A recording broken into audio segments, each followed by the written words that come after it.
Rochester, how you feeling? They got a war for order, a war for gold, a war for money, and a war for souls. War on terror, war on drugs, war on kindness, war on hugs, war on birds and a war on bees. They got a war on hippies trying to save the trees. War with jets and a war with missiles. War with how I see the government officials. Wall Street, war on high finance, war on people who just love to dance. War on music, war on speech, war on teachers and the things they teach. A war for the last 500 years. There are so many voices in this country that are speaking up, and active people active in their communities, that I'm not talking about a fringe minority or a silent majority, but the silenced majority, silenced by the mainstream media. The media today represents a minority elite. These all have to be challenged, and many people are doing it. It's Michael Franti here. This is Amy Goodman with Rochester Indymedia. Hi, I'm Dawn with Rochester Indymedia's IndyTV, and today we're here with Hannah Dobbz, and we're going to talk about a film that Hannah has completed and is traveling around the country with, called Shelter. It's a documentary, a Squatumentary. I think that's very clever. And thanks for coming to Rochester, Hannah. Thanks for having me. Yeah, you had a screening last night or the night 2 before? nights ago. Yeah, it went really well. Nice. And tell me about how you came about making this documentary and what your interest in squatting was. It's actually a funny story because I didn't start out squatting first and then decide to document it. I kind of haphazardly stumbled into this 3-year-long project, and a friend of mine, Steve DiCaprio, who's in the film, he was squatting a house in Berkeley and was having trouble with the cops. And so he said to me, Hannah, I know that you have a video camera. Can you come and help film my interactions with the squat, or with the cops at the squat, so I can use that in court against the cops? So I was like, oh yeah, sure. I'll just film with this video camera. And then he ended up sort of casually saying to me, you should make a documentary out of this. And then I did. It became a long project. Just to clarify for the viewers, in case people don't know what squatting is. It's a term we should maybe clarify right off the bat. Right. The working definition of squatting that I like to use is basically occupying any otherwise unused space in exchange for no money. So that could be, squatting a building, which a lot of people commonly do, or squatting a piece of land and turning that into a guerrilla garden, squatting a farm, anything that would otherwise be left abandoned and you are not paying money for. And in your film, you focus mostly in California, in the Bay Area specifically. Was there a reason for that, or how'd that come about? I was living in the Bay Area at the time, and like I said, I was documenting Steve DiCaprio and his squat. And then I said, okay, well, I want to expand and sort of document some more squats. And so I started filming at Hilarity House, which is a really old squat that's been around for, I think, something like 13 years at this point. And then through the process of all of this, I started squatting, and so I was able to document that from beginning to end as well. And those are the 3 squats that are focused on in the film. So there is an autobiographical component of this film, because it's really about your story too, and how you come into a building that's abandoned, how it becomes a squat. Do you want to talk about some of your experiences with squatting and how that started for you? Yeah, just your experience squatting and how you decided, to take over a building. I mean, you started filming someone, a friend of yours, who was being threatened, and then you kind of ended up in your own place. How that transition worked I think out. I didn't really like where I was living at the time, and so I kind of dropped out of that living situation and said, I'll figure something out.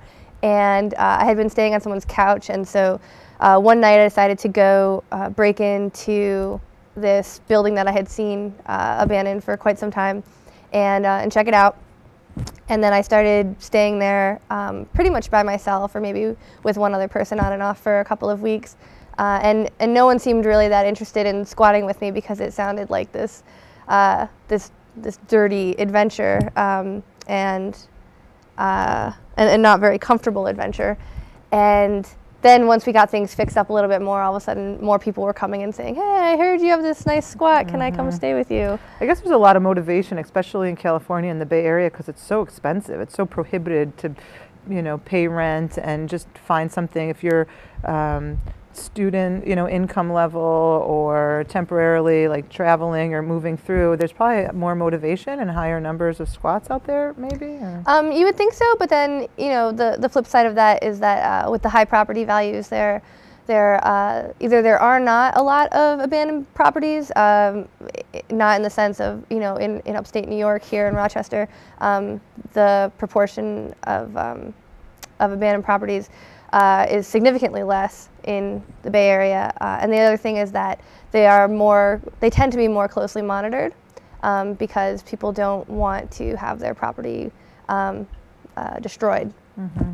Well, I would think also regions. I mean, it might be more difficult to squat in an area with winters like ours. It's freezing here now, but because you don't always get electric or heat right away, so it makes it difficult, right? And in California, that's probably another right. advantage. Yeah, it wasn't really as much of an issue. It was definitely cold. We spent the winter in our squat, and it was definitely cold, but not as cold as it would be in upstate New York. And having heat was not really essential. We were able to get electricity and water, but gas wasn't something that we ever tried to get turned on. Mm-hmm. So your situation's interesting because you had a relationship with the owner of the property early on, right? Where they liked you and then they... Right. It's a kind of funny story. Two friends of mine and I were sleeping and actually got woken up by the landlord and were terrified. And it turns out he was one of the nicest people I've ever met. And he was actually apologizing that there was no running water at the time. He's saying, oh, if you ever need to take a shower, you can come to the building next door. And do you need any clothes? I have some clothes you can have. And so he was very, very nice, and he ended up helping us get water and electricity, and basically letting us stay there in exchange for, as he put it, keeping the riffraff out. So he saw us as better to have in there than some other types of squatters who would either be doing drugs or wrecking the place or creating fire hazards. Mm-hmm. That's great. So there's different ways to maneuver the situation. You could have a relationship with someone, or it seems like it might be just finding someone who's never around or who's died, or how do you know the best property to look for, as far as if this will make a good squat or not? Like the process you want to go through if you're looking for a Yeah, building? we might not have tons of time to get into that because we're going to take a break. We're going to show some clips of the film, specifically your squat, so people can see what it looked like at the beginning, because you kind of take people from the early, process of, this is kind of a abandoned building that needs a lot of work to now it's really cozy and, yeah. It was very homey. So we'll show clips of that and some other parts of the documentary. We're going to take a break. Check out Rochester Indymedia.org, INDY.org. And when we come back, we're going to talk more about squatting with Hannah Dobbz. And check out this documentary. It's not online yet, but you can get Hannah to come to your town and do a screening of Shelter, the documentary. So check it out. And what's your website? The website is www.killnormal.com/shelter. We'll be back.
So here we are in this beautiful old abandoned building,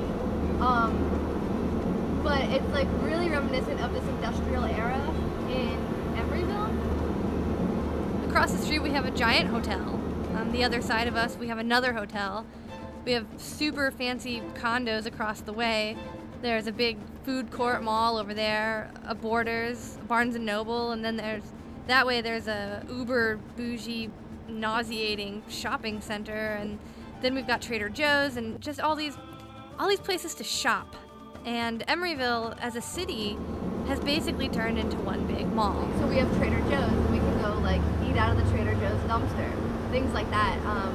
Everything's really close, and it seems really exploitable. It's kind of disgusting in a way, but it's also really, really convenient.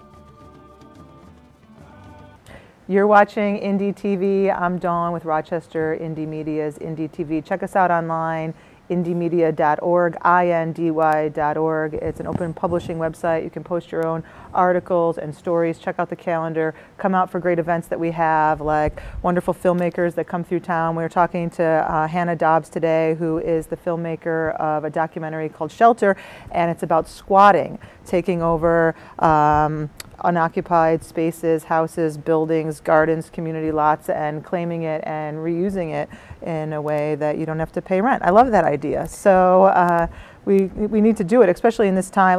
Before we talk about that, what's happening with some of the banking crisis and the mortgage crisis and how people are going in now, and well, really they're squatting their own homes. They can't afford it. I do want to make reference to that, but we were talking about the steps of the process of how someone would go about it if they were interested in doing this. What are some of the legal risks? How much trouble could somebody get in for doing this? What is the approach, and how would they know where to even start to look for property that might be a good squat? Right, right. Well, one of the ways that we started out looking was basically just riding our bikes around neighborhoods and seeing what looked abandoned.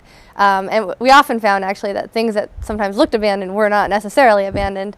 And we would find this out by going downtown to the Hall of Records. We would go to the tax assessor's office, the recorder's office, and find out if there were back taxes owed on the place. If there are back taxes owed, chances are that people, whoever does own the building is not keeping up with those responsibilities. They've probably, abandoned the property or maintenance of the property. You can find out who owns the building, where they live. One approach that some people I know have taken is to write letters to those landlords and say, hey, I was thinking about basically taking over your unused building. What do you think about that? And then, if they don't hear back, then they'll send a second letter and say, so I'm going to go ahead and start living in your building. So you can do it that way, or you can find out, sometimes you can find out that the owner is dead. In the case of Steve DiCaprio, the owner there had been dead for 14 years, I think, and the space was completely unused. So he figured that using the space would be better than having the blight citations that it was receiving. And then there's probably the most dangerous step is just the act of going in, because you can get either a trespassing charge, a criminal trespassing charge, a breaking and entering charge. Sometimes it's easier to get into the building than others. If there's a window that's already open, then you probably won't get a B&E, breaking and entering charge. You might just get a trespassing. Or maybe you won't get caught and you won't get charged with anything. But that's the biggest step, is just getting in and sort of changing the locks and making sure that you can get in and that other people can't. It was interesting in the documentary because your friend Steve DiCaprio, he keeps getting these charges and he keeps going back, and they arrest him and they take him down, they give him a charge, and then he keeps going in with the same charge. So that they never really change it. I mean, it becomes a little back and forth game that he was somehow playing with the authority, and they never really escalated the charges or kept him knowing that he was going to go back.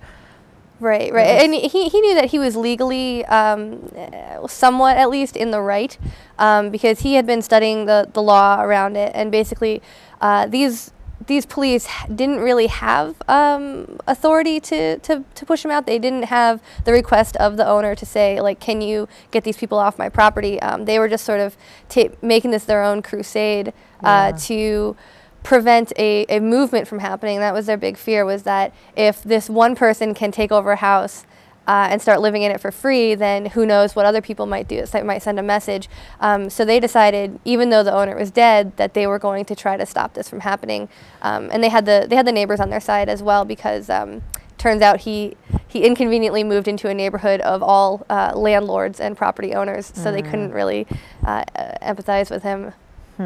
Well, that's interesting because he definitely seems to upset the police, like he's antagonizing, like, I'm not going to answer your question. And so I'm wondering, have you found out, is there a technique how to navigate around the police? I mean, I know, you don't want to always like, have to kiss up to the police, but I'm just wondering if there's a way to get them on your side ever, or to, because what are they really, I mean, they're protecting property that isn't even owned by anyone, that's not legally entitled to anybody. So why are they doing this? And is there a way to somehow endear them to this cause? Or is that too hard of a, that's a big issue. I don't know how we're going to do that. It always depends on who exactly you're dealing with. In the case of Steve DiCaprio, he had a couple of cops. He had like a good cop, bad cop thing going on. There was one guy who always seemed like a little bit nicer. And then there was, one guy who was like very serious and no nonsense. But the thing is that Steve DiCaprio took a serious no nonsense approach as well. Like, he did his homework, he looked up the laws, he was able to cite the laws and the Berkeley codes to say, like, actually no, it says this. And so he would receive these citations, but he would make it explicitly clear that that this was a non-consensual citation, and that he's citing his amendment rights.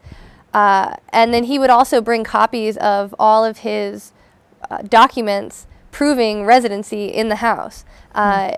So he would have phone bills, electricity bills. He paid all the back taxes on it. So he had certain things in his name. He didn't have his name on a deed per se, but he had some things in his name, because as far as property taxes go, the city doesn't care where the money comes from as long as it comes from somewhere. So you don't have to have your name attached to anything before you pay the back taxes. But after that, your name does become attached to the house. I thought there was another loophole. We visited a squat in the Bronx that was taken over by veterans against the war, and it was amazing. It was a brownstone in the Bronx that they sent $1 to the city somehow, and they had the deed. They got the deed for $1, but it was kind of sketchy. Like, I don't really know if the city actually sent them the deed or if they got a copy of it or how, but for $1 somehow it became theirs. Is there a way to do that where you can get the deed for a little bit of money, or is there a process? I mean, it all depends on where you are and who you're dealing with, and what the situation is like. That would seem highly unlikely in the Bay Area, that anyone would be willing to give up a property for $1. Although, I mean, I guess you could say it's far-fetched that it would happen in New York City as well. But I could see something like that happening in upstate New York. For example, a kind of famous squat in Buffalo, they ended up working out some deal with the city where, as long as they basically fixed up the house and they fixed up the blight citations, they were able to keep their property. We're going to talk more about it. I like the way they went into that house, too. We'll tell you about it when we come back. You're watching IndyTV. Stay tuned. When you go to school, you gotta do anything? Do what I want to do. No rules, nothing. My own rules. It started out looking for houses that were abandoned, and basically we would go and ride our bikes around and just look and look and look and keep our eyes out for any kind of houses that looked abandoned. We compiled a long list of houses, and one of those houses was what is now called Banana House. We should shine a light on. First there was finding the house, then there was researching the house to find out the history on it as much as we could. We had to go to the records department of the tax assessor, then we went to the recorder's office, then we looked at the tax record. People interviewed neighbors and talked to neighbors, asking them what the story was with the house, and we were able to have a good idea what we were getting ourselves into. I'm the only one that's been involved in this particular house from beginning to end. Over this time I've had lots of help. At this point everything is in my name, so it's pretty much, on my shoulders legally. I fixed the toilet.